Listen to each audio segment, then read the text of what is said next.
8 long years, the family of a pregnant Denver woman who disappeared after going to see her ex-boyfriend in Pueblo hopes to get some answers. Day 3 in the murder trial of Donthe Lucas in Pueblo, accused of killing Kelsie Schelling. Because of the pandemic, press has mainly been in an overflow room, but today, our Colette Bordelon, the only reporter inside the actual courtroom.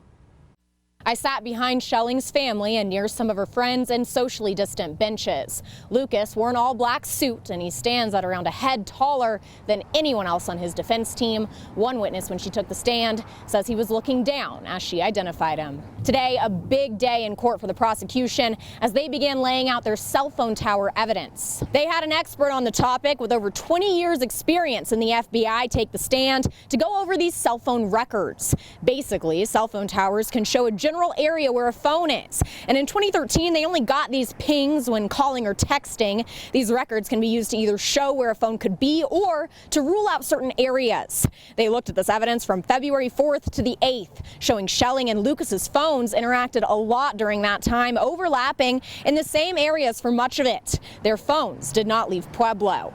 However, Schelling's phone went silent on the morning of the 7th.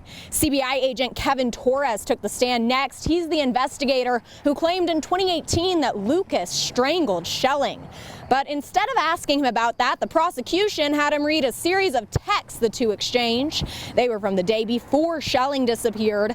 Lucas asked if Schelling wanted to take a road trip. She reminded him she had her first prenatal appointment the next morning in Denver. He insinuated he would go. She was surprised, saying she asked him a couple of times to go and he made excuses. So she got used to the idea of going alone. That conversation was cut short. The judge blames himself for some confusion with the evidence admitted into the court. We start with Agent Torres on the stand Monday morning. Always watching out for you, Pueblo. Colette Bordelon, News 5.